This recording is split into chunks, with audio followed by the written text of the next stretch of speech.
Jack Harrington had hit rock bottom, a former Army medic haunted by the war, and the soldiers he couldn't save.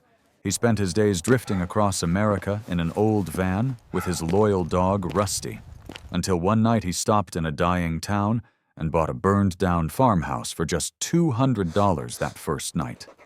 Rusty wouldn't stop barking at the charred wooden wall, his claws striking the same spot again and again. Annoyed, Jack went to pull him away.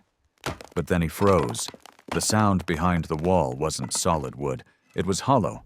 Something was hidden there, waiting to be found. Please support us by subscribing to our channel. And now let's begin the story. The wind swept across the empty plains, carrying the smell of frozen earth and wood smoke from a dying fire somewhere far beyond sight. The highway cut through the desolate land like an old scar, silver under the pale sun. Inside a rusted navy blue van, Jack Harrington gripped the steering wheel with the steady hands of a man who had once held far more fragile things. Bleeding lives, trembling hearts, and the silence that followed when the pulse faded away. Jack was in his early 60s, tall but slightly stooped, his frame hardened by years in the field. His once dark hair had faded into the color of winter steel, cropped short in the military way he never managed to abandon. A beard of gray stubble shadowed his jaw, and deep creases lined his face, carved by both time and guilt. His eyes, pale blue and unflinching, held the quiet weariness of a man who had seen too much and spoken too little. He had been a combat medic in Vietnam, a doctor who had stitched and bandaged in the mud and rain, who had prayed over men dying from infections he could not cure. Some nights, in the haze of morphine and screams, he could still feel the trembling hand of a young soldier gripping his wrist, whispering, "Doc, don't let me go." He had let too many go. It wasn't that he hadn't tried. He simply hadn't had enough medicine, enough supplies, enough time. The memory gnawed at him still, a wound that never closed. In the passenger seat lay Rusty, a German shepherd nearly 9 years old. His coat had faded from deep tan to an ashen brown along the muzzle, but his posture was still proud. A scar cut through his left ear, earned from a roadside explosion in the Mekong Delta. Rusty was more than a dog. He was the last living reminder of loyalty that didn't ask questions. He had served beside Jack, sniffing out wounded men, barking in the night when ambushes came. Now he dozed with one eye open, always half alert, his breathing steady and deep. For years, Jack and Rusty had drifted across America, sleeping in parking lots, fixing fences for ranchers, helping at small-town clinics when people were desperate enough to let a stranger near their pain. They weren't running toward anything, just away. From the ghosts, from the smell of iodine and gunpowder, from the graves that had no names. That morning, as the van rattled through the Idaho panhandle, snow began to fall in slow, deliberate flakes. Jack squinted through the windshield, wipers squealing against the frost. The world was white and endless. Then, out of nowhere, a wooden sign leaned by the roadside, barely legible beneath the frost. "For sale, old farm, $200. He slowed down. Rusty lifted his head, ears perked. Beyond the sign, a dirt road wound toward a cluster of weather-beaten buildings surrounded by a crooked fence. Jack stopped the van, killed the engine, and stepped out. The cold bit into his skin instantly. His boots crunched through the crusted snow as he walked closer. The farm looked abandoned for years. Its barn slouched against the horizon, roof half collapsed, and the wind moaned through the cracks of an empty silo. On the gate hung another smaller sign, its letters nearly erased by time. Property of Dr. Edward Lang. Jack brushed the snow off the wooden board and frowned. He had heard that name before. The radio at the last diner had mentioned him, a scientist who died in a mysterious lab fire, a man once hailed as a savior of livestock. Rumor said he'd been working on something revolutionary before he perished. Others whispered the fire hadn't been an accident. Jack turned to Rusty. The dog's breath came out in clouds, tail lowered but alert. "What do you think, boy?" Jack asked softly. "Looks like nobody's been here in years." Rusty sniffed the air, gave a low growl, and then sat down, watching the house as if waiting for something, or someone. Jack looked again at the sign. $200. That was less than a month's worth of gas and canned food. He could almost laugh at the absurdity. But something in his gut, some instinct honed in the jungle years ago, told him that this place wasn't done telling its story. Maybe it was the silence, too complete, or the way the wind seemed to whisper through the broken shutters. In town, he stopped at a small general store to ask about the property. The shopkeeper, a thin man named Earl Jennings, with a drooping mustache and suspicious eyes, gave him a look halfway between pity and disbelief. "You don't want that place, mister," Earl muttered, counting out Jack's change. "That's Lang's farm. Cursed ground, folks say. The doc burned to death trying to cure the plague that killed all our cattle 15 years ago. Some say he was mad, others say he was silenced." He leaned closer. "You can still smell the smoke when the wind's right." Jack didn't reply. He had heard men talk that way about battlefields too, places where no grass grew, where echoes lived longer than the living. He only nodded and left the store, Rusty following close behind. By late afternoon, the sun hung low and red behind the mountains, bleeding across the snow. Jack stood once more before the gate of the old farm. He could almost see the faint outline of the house through the orange mist, like a memory half buried in ash. He spoke quietly, more to himself than to Rusty. "You know, boy, maybe it's time we stopped running. Maybe this place needs a doctor, too." Rusty tilted his head, as if agreeing, and barked once, a short, decisive sound that echoed across the frozen field. Jack pushed open the gate. The hinges shrieked in protest, a sound like the cry of something waking after a long sleep. Together, man and dog stepped through the threshold of the forgotten farm. The snow creaked beneath their boots and paws, and for the first time in years, Jack felt a strange pull in his chest.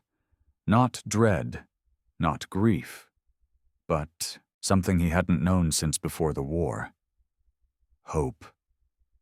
He looked up at the pale sky, where the last light faded behind the pines, and whispered, "Maybe we can fix this place. Maybe it can fix us too." Rusty wagged his tail once, and the two of them walked toward the farmhouse, leaving a trail of footprints that the wind began to cover. Softly, as the night closed in. The day after Jack bought the farm, the snow had stopped, but the air still held the sharpness of winter, the kind that gnawed through leather and bone. He rose early, his breath fogging in the chill, and stepped into the house with a toolbox and a quiet determination. The place was silent except for the creak of old timber. Every surface carried a layer of dust thick enough to dull the light, and the scent of smoke still lingered faintly, like the memory of a fire that refused to die. Jack started clearing out what had once been the laboratory. The walls were streaked with black soot, the windows cracked and clouded with grime. In one corner lay the remains of an overturned metal cabinet, its drawers warped from heat. He knelt and touched the floor, rough, brittle, and blackened. He could almost see it. A man in a white coat, sleeves rolled up, pacing between benches, the faint hum of equipment, the quiet hope of discovery. Then the flash, the roar, the flames swallowing it all. Rusty moved restlessly around the room, his nose pressed to the ground, his tail twitching. The dog stopped suddenly and gave a low growl, then barked once, short, sharp, alert. Jack turned toward him. "What is it, boy?" Rusty began scratching furiously at a spot in the floor, scattering ash and debris. Beneath the blackened boards came a hollow sound. Jack's heartbeat quickened. He grabbed a crowbar from the bench and knelt beside Rusty. "Good boy," he murmured, prying up the boards. Beneath them was a small trap door, its hinges rusted but still intact. Jack wiped away the grime with his sleeve, hooked the bar under the edge, and pulled. The latch groaned, then gave way with a jarring screech. A cold draft rose from the darkness below. The smell that came up was one he knew too well, metallic, chemical, tinged with the faint sweetness of something burned. He aimed his flashlight into the void. A narrow ladder led down to a cramped space, barely high enough to stand in. Dust hung thick in the beam of light. He descended slowly, the rungs creaking under his boots, Rusty following with surprising agility for his age. The floor below was concrete, the walls scorched and cracked.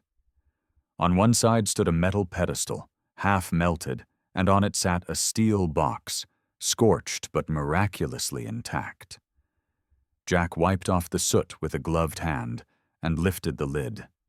Inside lay a small brass key and a leather-bound journal, its cover burned and edges curled from fire. The faint smell of smoke clung to the pages as though it had soaked into the paper itself. He turned the first page carefully, the ink blurred but legible. "If anyone finds this, my name is Thomas Lang. I am the brother of Edward Lang.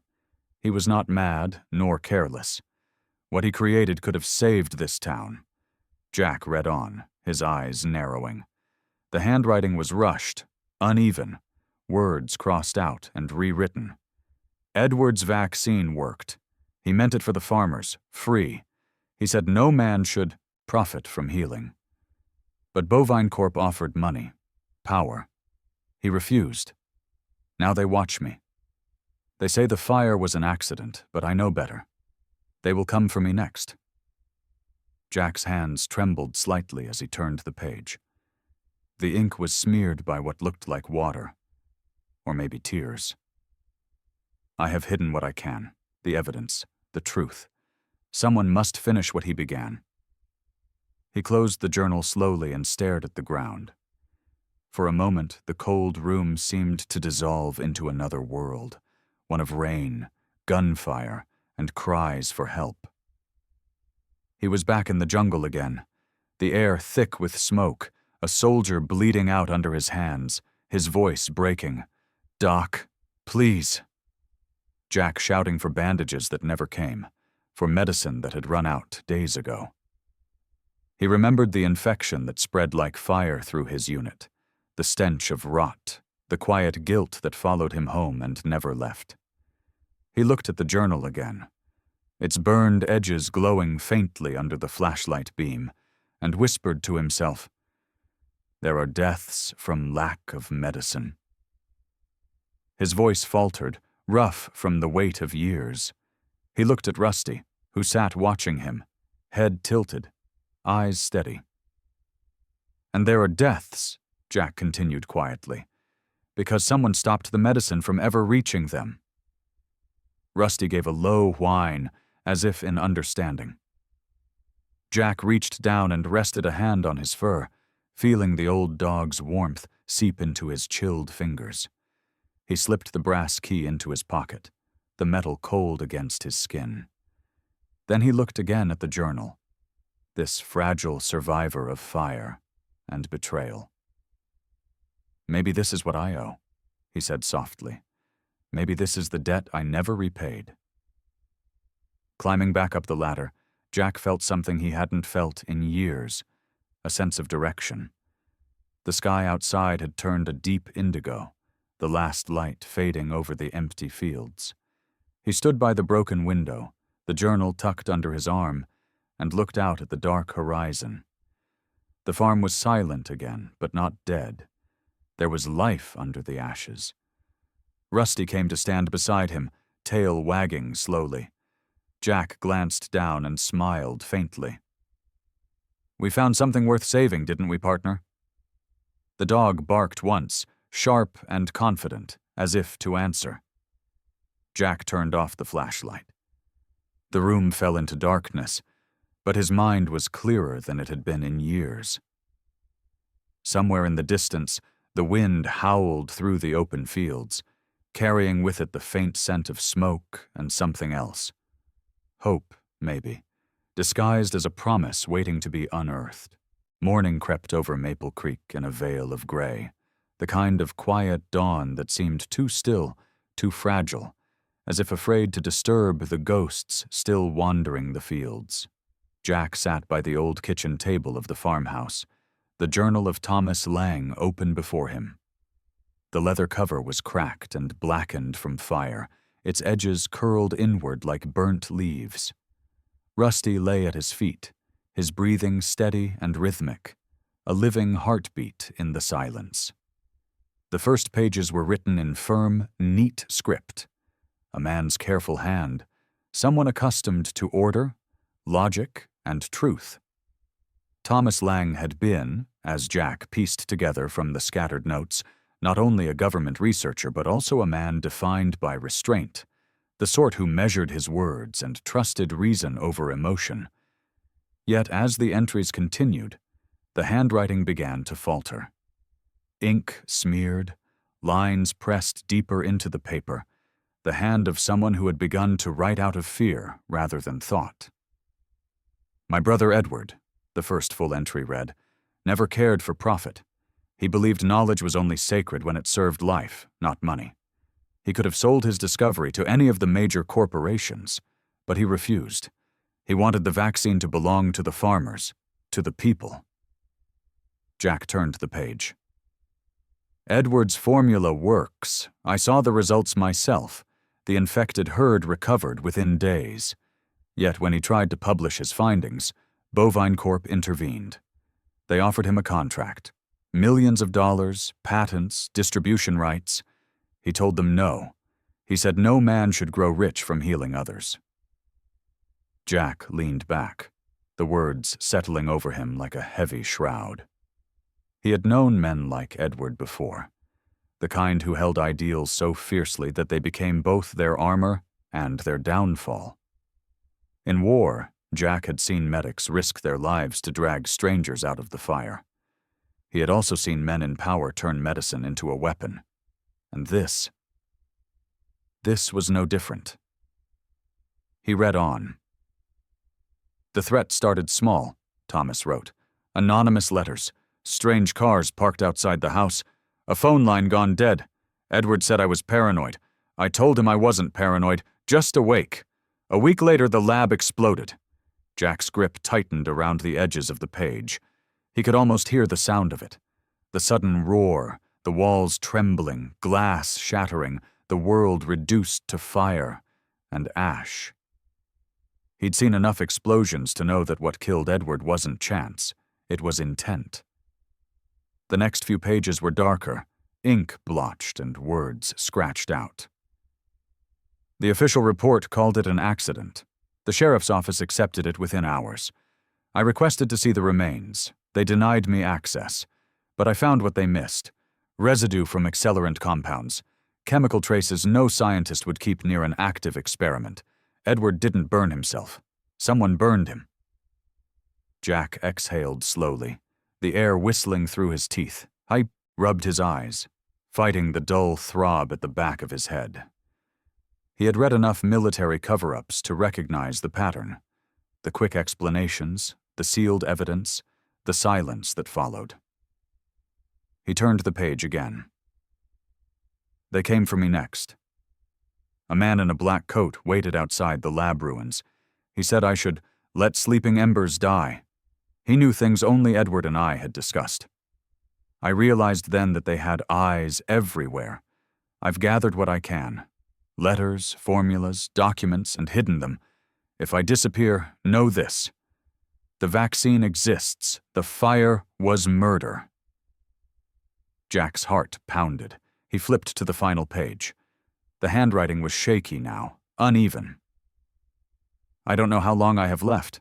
The car that's followed me for days is back again. I won't run. I'll hide the evidence in locker 47 at the Maple Creek Library. If anyone finds this, find Edward's daughter, Sarah. She's the only one who'll know what to do. She has his fire, his stubbornness, and maybe his courage. Tell her the truth must not die here. The last line stopped halfway through the word light. The ink trailed down the page, as if the pen had been dropped mid-stroke. Jack closed the journal slowly, staring into the dying light of the lamp. Outside, the sky was the color of steel. Rusty lifted his head, watching him. Sarah Lang, Jack murmured. The name felt heavy on his tongue, like a promise. He walked to the window. From the farmhouse, he could see the stretch of road leading into town. Somewhere out there, hidden between shuttered buildings and frozen fields, lay the rest of the truth. A truth that someone had died trying to preserve. Jack had lived most of his life patching up the aftermath of destruction, never stopping it before it came. But this was different. This time, he might be able to save someone before they bled out. He took the brass key from his pocket and turned it in his hand, studying the way the light caught its scorched teeth. The number 47 was faintly engraved near the base, confirmation of Thomas's words. Jack slipped it back into his jacket. "All right, partner," he said to Rusty. "Looks like we've got a trail to follow." Rusty wagged his tail, a single soft thump on the floor. The old dog's fur caught the dim light, streaks of gray and gold glimmering faintly. His ears perked at Jack's tone. He had heard that voice before, long ago in the jungle, when it meant movement, mission, danger.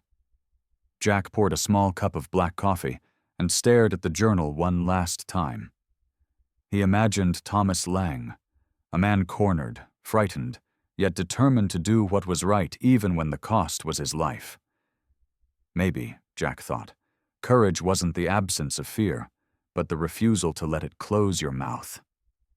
He stepped outside. The wind had picked up, sharp and restless. Snow flurries danced across the yard. Behind him, the old farmhouse groaned in the cold, its walls whispering secrets through every crack.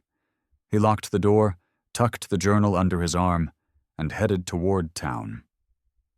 As he walked, the words from the last page echoed in his mind.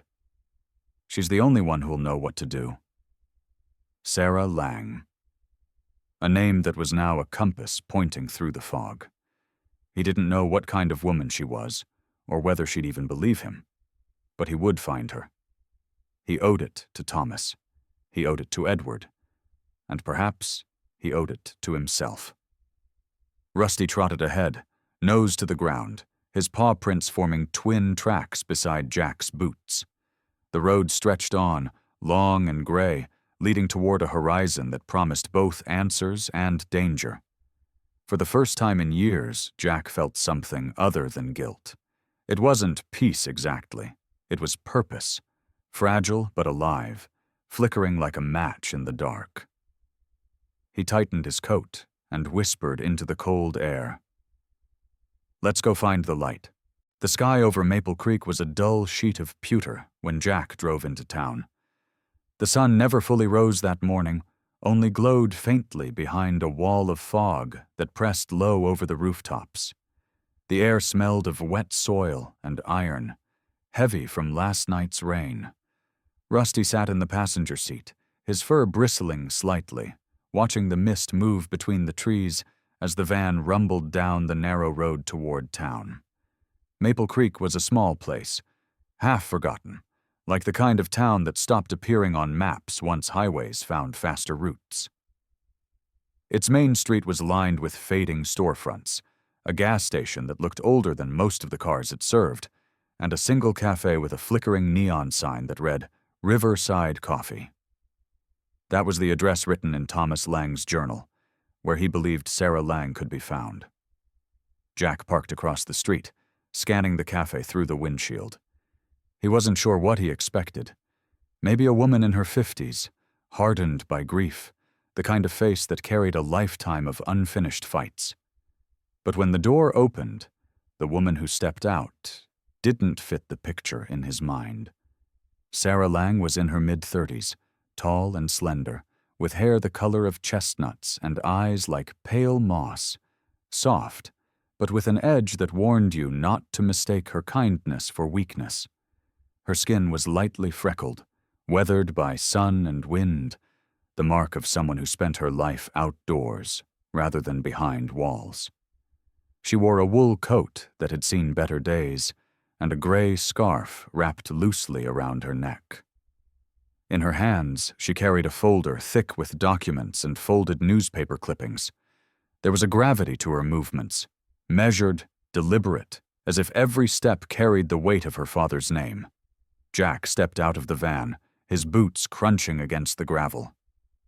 Rusty followed, padding beside him, ears forward and tail low, always alert. When Jack crossed the street, Sarah turned, her expression cautious. "Sarah Lang?" he asked, his voice calm but rough from years of disuse. She hesitated before answering. "Yes. Who's asking?" "My name's Jack Harrington," he said, holding up the worn journal. "I think this belonged to your uncle, Thomas Lang." Her face changed instantly, curiosity tangled with shock, then suspicion. "Where did you get that?" "I found it," Jack replied, "under what's left of your father's lab." The cafe door chimed behind them as they stepped inside. The air was warm and smelled of coffee and cinnamon. They sat by the window, condensation fogging the glass.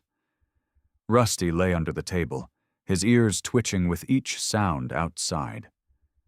Sarah opened the journal carefully, as if it might crumble in her hands. Her fingers were steady at first, then began to tremble as she read. The handwriting was her uncle's. She recognized it immediately. For several minutes, neither spoke. Only the soft hum of the heater and the murmur of rain filled the silence. When Sarah finally looked up, her eyes were bright, not with tears but with fury. "He knew," she whispered. "Uncle Thomas knew they killed my father. He tried to expose it." She swallowed hard. "And they silenced him too." Jack nodded. "Your uncle left a key with the journal. Locker 47, Maple Creek Library. Whatever's inside, he meant it for you." Sarah stared at the brass key Jack slid across the table. Her hand hovered above it, as if touching it might burn. "I've spent years trying to prove what they did," she said, voice low but firm. "Bovine Corp's been dumping waste into the river for over a decade. They buy silence, inspectors, newspapers, even the local sheriff. They poisoned our land, and now I find out they killed my father too." Jack studied her. Beneath the fire in her words, he saw exhaustion, the kind that comes from fighting too long without help. He recognized that look. He'd seen it in the mirror once, years ago, after too many nights trying to save lives that politics had already decided were expendable. "I'm not sure what you expect to find in that locker," Jack said, "but it's enough that people died to keep it hidden." Sarah looked up, her jaw set. "Then we'll bring it into the light." Outside, the mist thickened. Through the fogged glass, Jack noticed movement across the street. A black sedan had parked beside the curb, its engine still running. Two men sat inside. Dark coats, short haircuts, the unmistakable stillness of people trained to wait. He felt the shift instantly, the same cold pulse of instinct that had kept him alive in war. He leaned slightly toward Sarah. "Don't look now," he said quietly, "but I think you've got company." She froze, her hand tightening around the key. "They've been following me since last month," she murmured. "I wrote an article about Bovine Corp's toxic runoff. The paper pulled it before print. My editor said there were legal threats. A week later, my car was broken into." She glanced at Jack, They know what we're doing." Jack's gaze lingered on the sedan. The men didn't move, but he could feel their eyes. "Then we don't waste time," he said, rising. Sarah tucked the journal into her bag, her fingers shaking slightly but her voice steady. "The library's 5 blocks from here," she said. "We can take the back alleys." Jack nodded once. "Stay close, and if anything happens, you follow Rusty. He knows how to find cover." The dog lifted his head at his name, tail wagging once as if acknowledging his orders. Together, the three slipped out the back door of the cafe. The alley behind was narrow, lined with trash bins and the faint smell of oil. Snow began to fall again, thin flakes that clung to their coats like ash. They moved quickly, but quietly. Sarah led the way, her boots crunching against gravel, her breath visible in the cold air. Jack walked behind, scanning corners, listening for the rhythm of pursuit. For a few moments it was only the sound of wind and the distant hum of a car engine. Then a door slammed somewhere nearby. Rusty growled softly. Jack touched his collar. "Easy, boy." When they reached the end of the street, Sarah turned to him. "If we make it to the library, what then?" Jack looked at her, his face unreadable beneath the brim of his cap. "Then we find out what your father died protecting," he said, "and we make damn sure no one buries it again." They crossed the street, disappearing into the white curtain of snowfall. Behind them, the sedan's headlights flickered once, then followed, slowly, deliberately, through the fog. Under the gray sky of Maple Creek, 2 strangers and a faithful dog carried the last thread of a dead man's truth, unaware that with every step, the walls around them were already beginning to close. The town had fallen into silence by the time Jack and Sarah reached the Maple Creek Public Library. The snow had turned into a slow, cold drizzle, each drop sliding down the lamplight like thin threads of glass. The library stood on a hill overlooking the frozen river. A stone building from another century, its arched windows black and lifeless, its sign half buried beneath frost. The clock above the entrance showed a few minutes past 10. No one should have been there. Jack killed the van's headlights and let the engine die. The air inside was tense, heavy with the kind of stillness that always came before something went wrong. Rusty sat alert in the back seat, ears perked, tail unmoving. Sarah pulled her coat tighter, her breath visible in the cold air. "This is the place," she whispered, glancing at the brass key Jack held. Its engraved number, 47, glinted faintly in the dim light. Jack looked at the building, scanning the shadows. His instincts were awake again, the same way they'd been in the jungle, every sound sharper, every movement magnified. "Stay close," he said, and pushed open the door. Inside, the library smelled of dust, old wood, and faint mildew. The floorboards creaked beneath their boots. Rows of shelves rose into the dark, stretching toward the high, vaulted ceiling like ribs in the belly of a sleeping giant. Rusty moved ahead, nose to the ground, padding silently between the aisles. They found the lockers near the back, behind the reading area. The wall was lined with narrow metal doors, each one numbered with fading brass tags. Jack ran his hand along the cool surface until he found 1347. It was smaller than he expected, barely large enough to hold a briefcase. The key slid in perfectly. When the lock clicked open, a soft metallic echo rippled through the still air. Jack hesitated, then pulled the door open. Inside was a sealed metal folder, wrapped in layers of wax paper, and a small cassette tape labeled Edward December. Next to it, several sheets of faded paper covered in mathematical formulas and test notes. Sarah took the documents, her gloved hands trembling. "This is it," she whispered.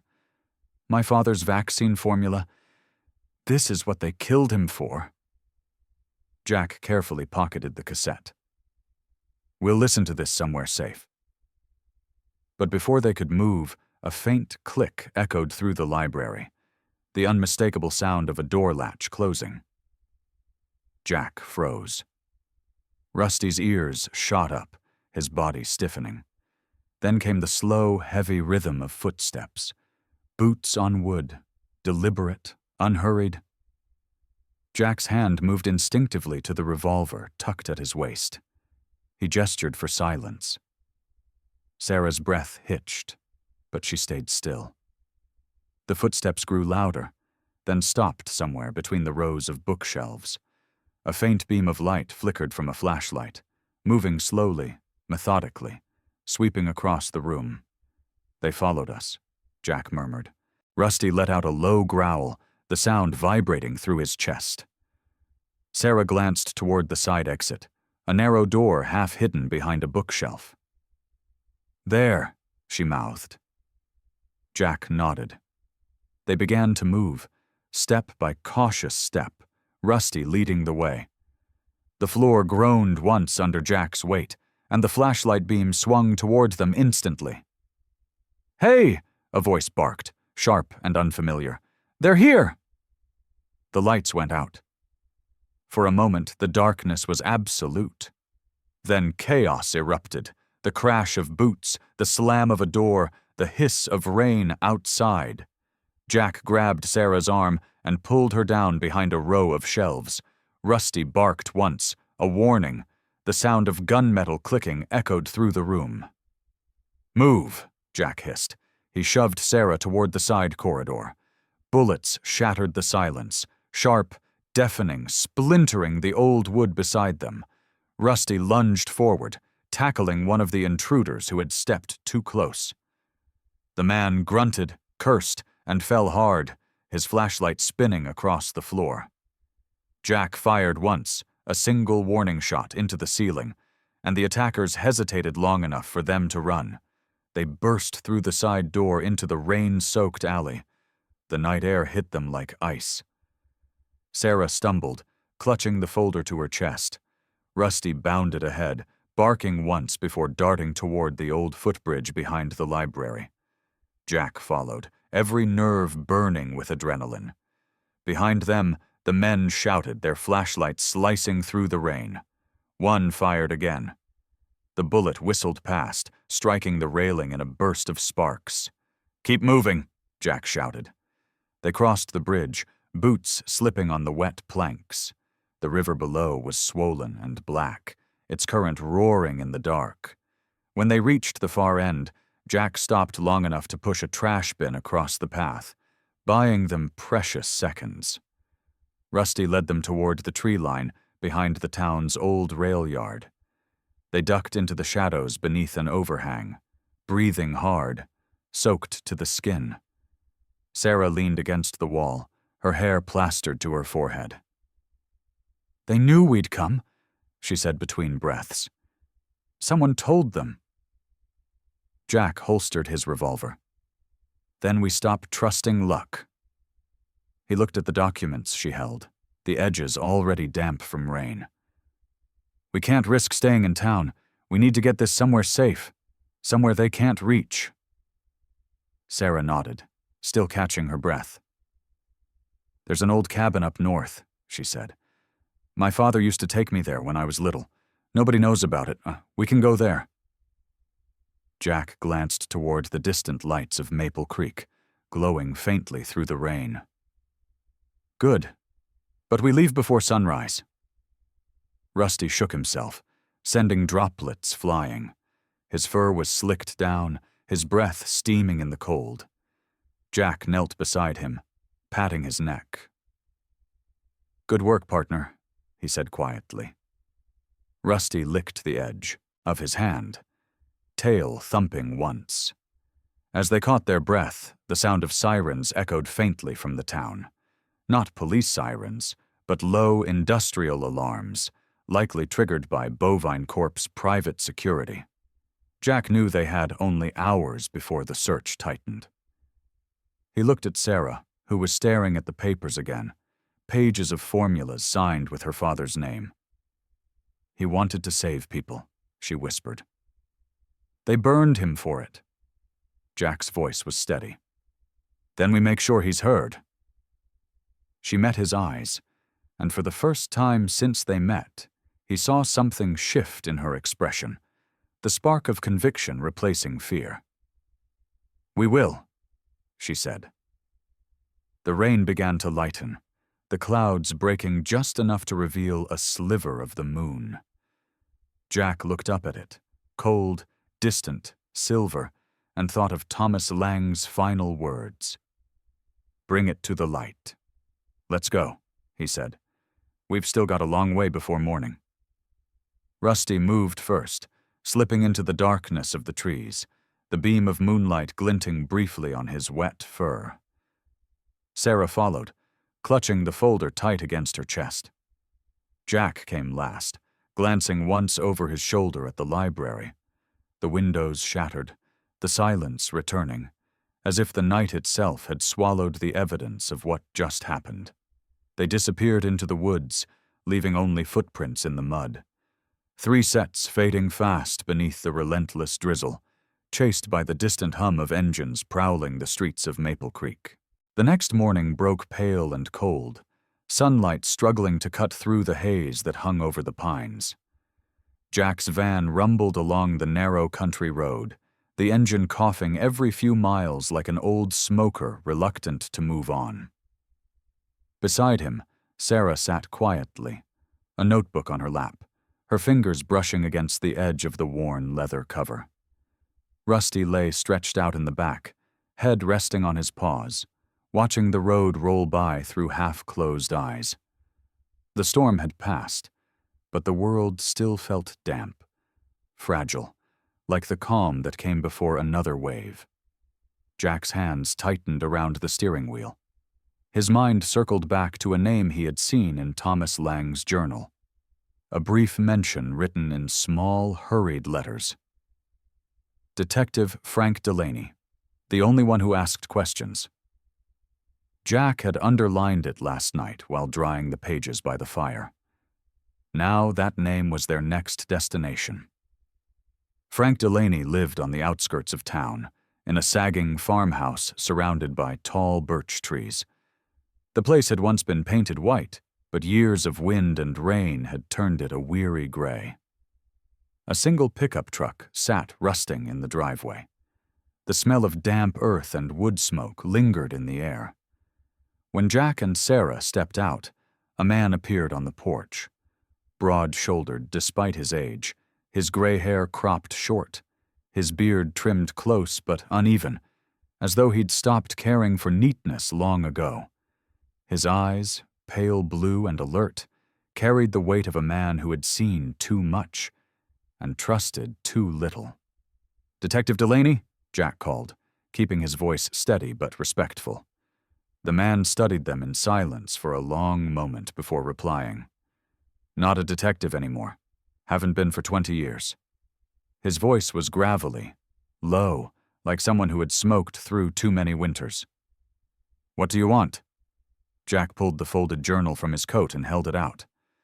"Thomas Lang mentioned you. Said you tried to investigate his brother's death." Something flickered behind the old man's eyes, a flash of recognition, quickly smothered by caution. He stepped off the porch and took the book, his calloused fingers tracing the edges of the burned cover.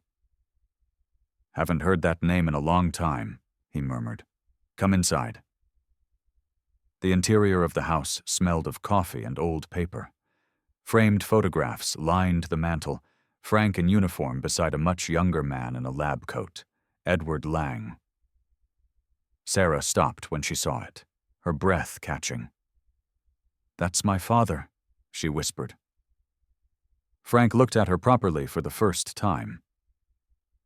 "So, you're Sarah," he said, his tone softening. "He talked about you. Said you had your mother's eyes." They sat around a small wooden table, the only sound the ticking of a clock on the wall. Jack explained everything, how he found the journal, the evidence from Lockerneshwar 47, the chase in the library, the men from Bovine Corp. As he spoke, Frank listened without interruption, his hands folded, gaze fixed somewhere far beyond the walls. When Jack finished, silence filled the room. The clock ticked twice before Frank finally spoke. "You know," he said slowly, "when that lab burned down, I was the first one on the scene. There were things that didn't make sense. Accelerant residues, burn patterns that didn't match the explosion report. I filed my notes, but by morning the case was gone. My captain told me to drop it. Said the orders came from higher up. That's when I quit." He reached for a drawer in the cabinet and pulled out a thin folder wrapped in brown paper. Inside were photographs, carbon copies, and a single official report stamped with the Maple Creek Police insignia. "I kept my copies," Frank said quietly. "Guess I always knew the truth would crawl its way back someday." Sarah took one of the photos, a black and white shot of the laboratory ruins, the twisted beams, the charred remains of test equipment. She stared at it as if trying to find her father's face in the ashes. "They destroyed everything," she said softly. Frank nodded. "But not everyone. You two still breathing means they didn't finish the job." He leaned back, rubbing a hand over his jaw. "There's someone who can help you more than I can. Name's Clara Donovan, a journalist out of Portland. Spent half her career digging into agricultural corruption. Bovine Corp hates her guts. If you've got proof, she'll know what to do with it." Sarah looked at Jack, who gave a small nod. "Can you reach her?" Frank smiled faintly, the first sign of warmth on his face. "Already did. She owes me a favor from a long time ago." A few hours later, Clara Donovan arrived in a silver SUV that looked too clean for the muddy roads it had just crossed. She was in her early 40s, sharp-featured with auburn hair tied back in a bun, her eyes a piercing green that missed nothing. She wore a wool trench coat and carried a messenger bag stuffed with notebooks and recorders. There was an energy to her movements, quick, precise, impatient with small talk. "You must be Sarah," she said, shaking her hand firmly, "and you're the veteran everyone's been whispering about." Her gaze lingered on Jack's weathered face, reading the lines carved by years of loss and quiet resolve. "Frank told me you've got something big." Sarah opened the metal folder. "This is everything," she said. "The vaccine formula, payment logs, and the original lab notes. There's also a recording." Clara took the cassette, holding it up to the light. "Old school," she muttered. "Let's hear it." Frank brought out a tape player from the shelf, dusty but functional. When the tape started, the room filled with the voice of Edward Lang, calm, steady, tinged with quiet conviction. "If this recording ever surfaces, it means they silenced me. I created something to save. Lives, not to be sold. The vaccine works, but Bovine Corp wants control, wants to hold healing hostage for profit. They threatened my team. If I disappear, know that the truth lies with Thomas.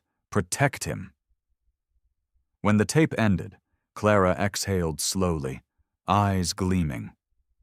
"That's your headline," she said, "and this time, they won't bury it." She worked through the night, typing furiously, cross-referencing documents, verifying signatures. The old farmhouse became a makeshift newsroom. Frank brewed coffee. Sarah proofread and cried quietly between paragraphs. Jack stood by the window, keeping watch as headlights passed on the distant road. Rusty slept by the fire, his fur glowing amber under the flickering light. By dawn, Clara hit the final key. "It's done," she said, uploading the article with trembling fingers. The headline glowed across her screen. "Bovine Corp. The Empire of Lies and the Death of an Honest Scientist." The first comments appeared within minutes. By sunrise, major outlets had picked it up. Television anchors spoke Edward Lang's name on air for the first time in decades. Hashtags trended across the country. Bovine Corp's stock plummeted before noon. Sarah watched it all unfold on Frank's old television, her eyes wide with disbelief and relief. "He's free now," she whispered. "They can't erase him anymore." Jack looked out the window at the rising sun, the light spilling over the frost-covered fields. "No," he said softly. "But they'll try to erase us next." Frank turned, his face grim. "Then we make sure the law remembers." He reached for his old badge on the mantel, tarnished but still shining faintly in the dawn light. "For Edward, for Thomas, for every man they buried under silence." Rusty barked once, sharp and clear, breaking the quiet. The oath had been made. The truth was finally in the open. But the war for justice had just begun. Spring came late to Maple Creek that year. The snow melted in slow, reluctant waves, revealing fields that had long lain barren under frost and fear. Now, for the first time in years, the soil seemed to breathe again. Green returned, first in hesitant patches, then in rolling seas of color that stretched beyond the horizon. The town had changed. The air no longer smelled of chemical runoff, but of damp earth and hay. Life, fragile but unbroken, had begun again. Jack Harrington stood outside the newly rebuilt community veterinary center, sleeves rolled up, wiping his hands on a rag darkened with grease and soil. His hair, now streaked more silver than gray, caught the sunlight as he leaned against the doorframe. Rusty trotted beside him, still strong despite the years, his fur a little lighter, his gait slower, but his eyes bright with the same fierce loyalty that had followed Jack across continents and wars. The dog barked once, as if impatient for the day to begin. Across the street, the Lang Research Center stood gleaming with its fresh white paint and blue shutters, a simple yet proud building that bore the name of a man whose truth had shaken an empire. At its entrance, Sarah Lang stood addressing a group of young interns, students, scientists, and volunteers drawn from every corner of the state. Her voice carried across the courtyard, clear and unwavering. "Your work here," she said, "is not just about science, it's about responsibility. My father believed knowledge should belong to everyone, not to corporations, not to governments, but to the people whose hands feed the world." She looked older now than when Jack had first met her, her hair tied back in a loose braid, the faint lines of fatigue under her eyes replaced by a quiet steadiness. Purpose had given her a kind of grace that hardship never could. When she noticed Jack and Rusty watching, she smiled, that same half-smile that had once masked anger, but now held peace. Inside the veterinary center, Frank Delaney, still tall and broad, though walking with a noticeable limp these days, sorted through a stack of new case reports. His once dark uniform jacket had been replaced by a simple flannel shirt, sleeves rolled past his elbows, but he still carried himself with the same discipline.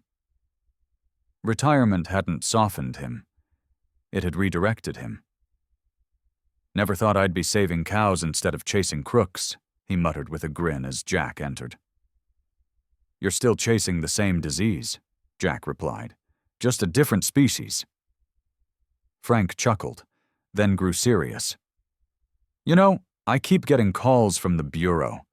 They're still digging through Bovine Corp's books. Every day it's a new arrest, a new confession. Turns out greed leaves a longer trail than any criminal I ever tracked." Jack nodded. It always does. The collapse of Bovine Corp had unfolded like a storm. The morning Clara Donovan's article hit the airwaves. The world had turned its eyes toward Maple Creek. Within hours, the Justice Department announced an investigation. By the end of the week, federal agents had raided Bovine Corp headquarters in Denver. Executives in tailored suits, once untouchable, were led away in handcuffs.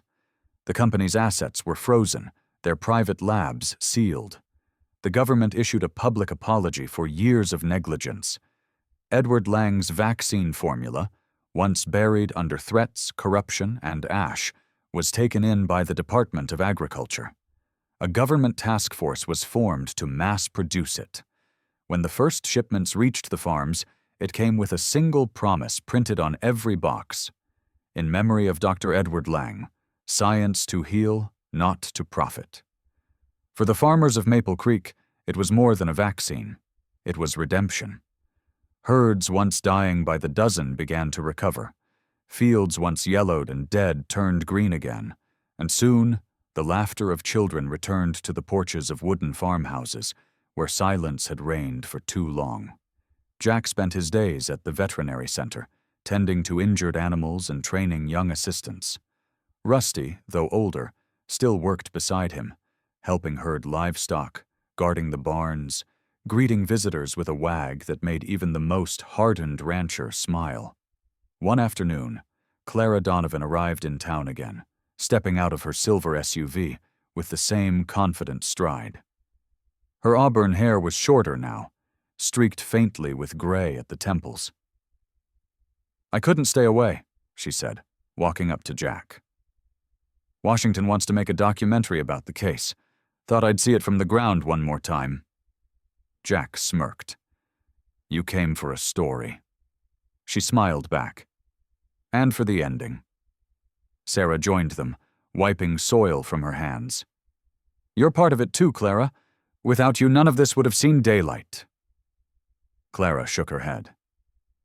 "I just turned on the light. You two made sure it stayed on." She looked around at the bustling fields, the farmers, the children running past Rusty, who stood wagging proudly. "You ever think Edward imagined all this?" Sarah's gaze softened. "He didn't dream of glory. He just wanted people to have hope again." They stood together for a long moment, watching as a line of cattle crossed the far fields, healthy, strong, their coats glistening under the afternoon sun. The wind carried the faint scent of hay and rain, the promise of harvests yet to come. As the day waned, the three shared one last quiet meal at the farmhouse. Frank raised his glass of cider. "To truth," he said. "To courage," Sarah added. Jack lifted his cup last. "To the ones we couldn't save, but whose memory gave us the strength to save the rest." Rusty barked once in approval, his tail thudding against the floor. Later, when the guests had gone, and the light outside began to fade into gold, Jack walked up the hill behind the farm. The grass brushed against his boots, soft and cool. He stopped where the land opened wide before him, the valley sprawling in every direction, dotted with barns, homes, and shimmering ponds that caught the dying sunlight. The air was clean now, alive with the hum of crickets and the distant sound of laughter. Rusty stood beside him, nose lifted to the wind, eyes reflecting the sunset. Jack spoke softly, his voice carried by the breeze. "You know, old friend," he said, "there was a time I couldn't save anyone. Back then, medicine was just what we had left to believe in. But now—" He looked at the horizon, where the last rays of light set the sky ablaze. "Now it feels like we finally saved something worth believing in." Rusty wagged his tail once, slow and steady, before sitting beside him. The two stood in silence, watching the sun sink behind the hills. The sky turned amber, then crimson, then finally the deep, soft blue of twilight. In that quiet, Maple Creek seemed to breathe again. A town reborn, not from wealth or power, but from truth, sacrifice, and the stubbornness of those who refused to give up. As darkness fell, the lights from the Lang Research Center glowed across the fields, bright and steady like stars that refused to fade. In the end, Jack's story wasn't just about a veteran, a dog, or a forgotten town. It was about grace. The kind that doesn't come from miracles in the sky, but from the quiet strength God places in those who choose to do what's right, even when no one is watching.